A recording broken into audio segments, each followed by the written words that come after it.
तो हमारा स्वाध्याय चल रहा है, बड़ी सोच का बड़ा जादू। डेविड जे की बुक है। बड़े चिंतक की शब्दावली विकसित करने के चार तरीके। यहाँ उन्होंने चार तरीके बताए हैं कि हाँ, जो बड़े चिंतक रहते हैं उनके यहाँ चार चार तरीके दिए जा रहे हैं जिनकी मदद से आप बड़े चिंतक की शब्दावली विकसित कर सकते हैं। पहला है, अपनी भावनाओं को व्यक्त करने के लिए बड़े सकारात्मक आशावादी शब्दों और वाक्यों का प्रयोग करें।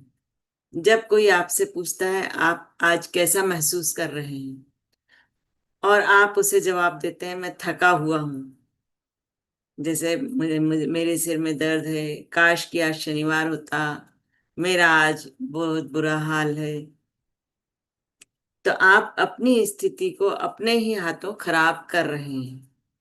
इसका अभ्यास करें। यह एक बहुत आसान बात है, परंतु इसमें बहुत शक्ति है। जब भी कोई आपसे पूछे आप कैसे हैं या आप आज कैसा महसूस कर रहे हैं, तो जवाब में हमेशा कहें बहुत बढ़िया, धन्यवाद, आप कैसे हैं, या कहें बेहतरीन या शानदार।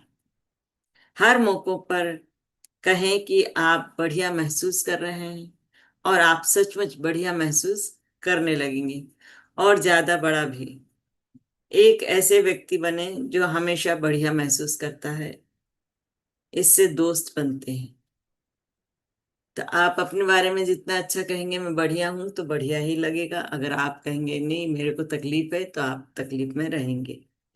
दूसरा है, दूसरे लोगों का वर्णन करते समय चमकीले खुशनुमा सकारात्मक शब्दों और वाक्यों का प्रयोग करें। यह नियम बना लें कि आप अपने सभी दोस्तों और सहयोगियों के लिए बड़े सकारात्मक शब्दों का प्रयोग करेंगे। जब आप किसी के साथ किसी तीसरे अनुपस्थित व्यक्ति के बारे में बात कर रहे हों, तो आप इसकी बड़े शब्दों में प्रशंसा करें। यह वह बढ़िया आदमी है, लोग कहते हैं उसका काम बहुत बढ़िया है। इस का ध्यान रखें कि आप उसकी बुराई ना करें या घटिया भाषा का इस्तेमाल ना करें। देर सवेर तीसरे व्यक्ति को पता चल ही जाता है कि आपने उसके बारे में क्या कहा है, और आपने जो बुराई की थी वह आपको और भी बुरा बना सकती है। तीसरा है, दूसरों का उत्साह बढ़ाने के लिए सकारात्मक भाषा का प्रयोग करें। हर मौके पर लोगों की तारीफ करें। अपनी पत्नी या अपने पति की हर रोज तारीफ करें। अपने काम करने वालों की रोज तारीफ करें। अगर सच्ची तारीफ की जाए तो यह सफलता का औजार बन जाती है। इसका प्रयोग करें। इसका प्रयोग बार बार हर बार करें। लोगों के हुलिये, उनके काम, उनकी उपलब्धियों, उनके परिवार की तारीफ करें, मतलब प्रशंसा करना है। चौथा है, दूसरों के सामने योजना प्रस्तुत करते समय सकारात्मक शब्दों का प्रयोग करें।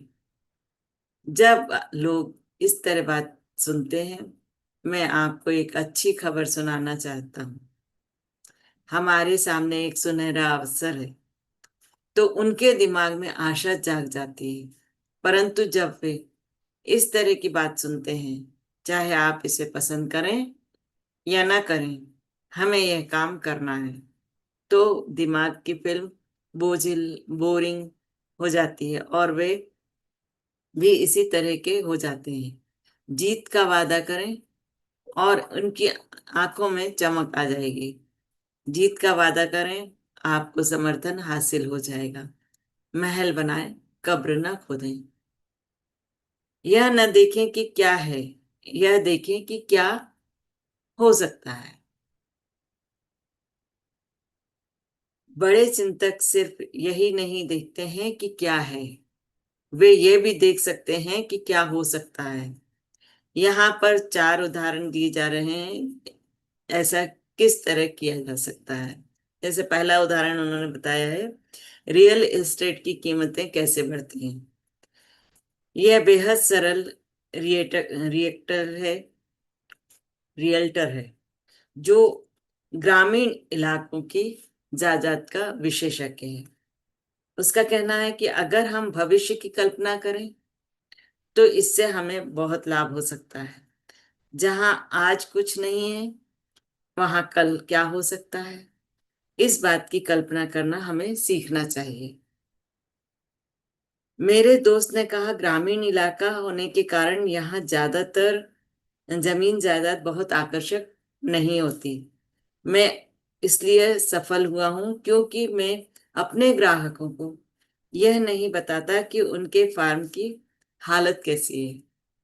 मतलब उसका कहना है कि ओरिजिनल हालत नहीं बताता वो कि कैसी हालत चल रही है, बल्कि वो बताता है मैं अपने पूरे सेल्स प्लान को इस बात की ओर के चारों तरफ बनाता हूँ कि यह फार्म भविष्य में क्या बन सकता है।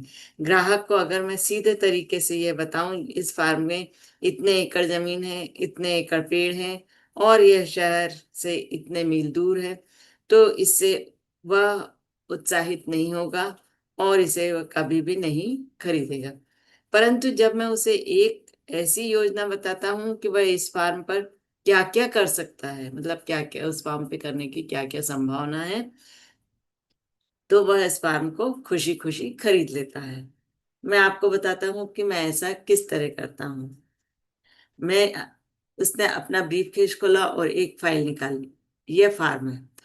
उसने कहा, अभी अभी हमारे पास आया है। यह भी बाकी फार्मों की तरह है। यह शहर से 43 मील की दूरी पर है। इसका घर टूटी फूटी हालत में है और पिछले 5 साल से यहाँ खेती नहीं हुई। अब मैं आपको ये बताता हूँ कि मैंने क्या किया है। मैंने इस जगह का पूरा अध्ययन करने के लिए पिछले सप्ताह यहाँ पर 2 दिन गुजारे। मैंने इस पूरी जगह के कई चक्कर लगाए। मैंने पड़ोसी फार्मों को भी देखा। मैंने वर्तमान और प्रस्तावित हाईवे प्लान के संदर्भ में भी फार्म की लोकेशन को देखा। मैंने खुद से पूछा, यह फार्म किस बड़े काम के लिए उपयुक्त है। तो पूरा सर्वे किया उसने और फिर अपने आप से ही पूछा कि किस काम के लिए उपयुक्त है। मुझे इसमें 3 संभावनाएं दिखी। मैंने तीनों की योजना बना ली। उसने मुझे हर योजना दिखाई। हर योजना स्पष्ट और विस्तार से बनी थी। एक प्लान में सुझाव दिया गया था कि फार्म को घुड़सवारी के अस्तबल में बदल दिया जाए। इस प्लान में बताया गया था कि विचार दमदार है। शहर बढ़ रहा है। लोग गांव को ज्यादा पसंद करने लगे हैं। लोग मनोरंजन पर ज्यादा खर्च करने लगे हैं। सड़कें अच्छी हैं। इस प्लान में बताया गया था कि इस तरह यहाँ पर काफी घोड़े रखे जा सकते हैं, जिससे घुड़सवारी से काफी आमदनी की जा सकती है। घुड़सवारी के अस्तबल का विचार काफी अच्छा और प्रेरक था।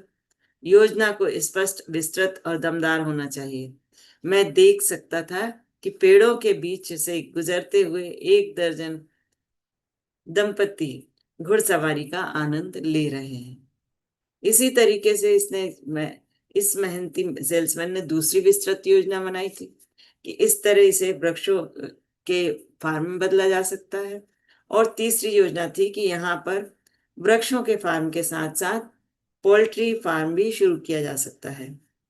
अब जब मैं अपने ग्राहकों से चर्चा करता हूँ तो मुझे उन्हें यह विश्वास दिलाना होता है कि इसकी वर्तमान हालत में इस फार्म को खरीदना एक अच्छा सौदा है।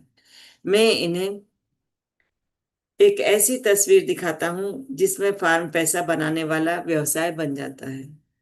इससे मैं न सिर्फ ज्यादा फार्म बेच सकता हूँ और ज्यादा तेजी से बेच सकता हूँ, बल्कि जायदाद बेचने के मेरे तरीके का एक और फायदा भी है कि मैं अपने प्रतियोगियों से ज्यादा कीमत पर फार्म बेच सकता हूँ। लोग जमीन और एक विचार के लिए जो कीमत देते हैं, वह सिर्फ जमीन के लिए दी गई कीमत से स्वाभाविक तौर पर ज्यादा होती है। इसी कारण ज्यादातर लोग अपने फार्म को मेरे यहाँ से बेचना चाहते हैं और हर बिक्री पर मेरा कमीशन बनता है। तो इसका संदेश क्या है? इसका संदेश है, वर्तमान में चीजें कैसी भी हैं, यह देखने के बजाय यह देखें कि वे भविष्य में कैसी हो सकती हैं। कल्पना शक्ति से हर चीज ज्यादा कीमती बन जाती है। बड़ा चिंतक हमेशा इस बात की कल्पना कर लेता है कि भविष्य में क्या किया जा सकता है। वह केवल वर्तमान में ही नहीं उलझा रहता है। तो ये आज का स्वाध्याय मेरा यहीं तक। तो थैंक यू सो मच मुझे सुनने के लिए। आप सभी का बहुत बहुत धन्यवाद।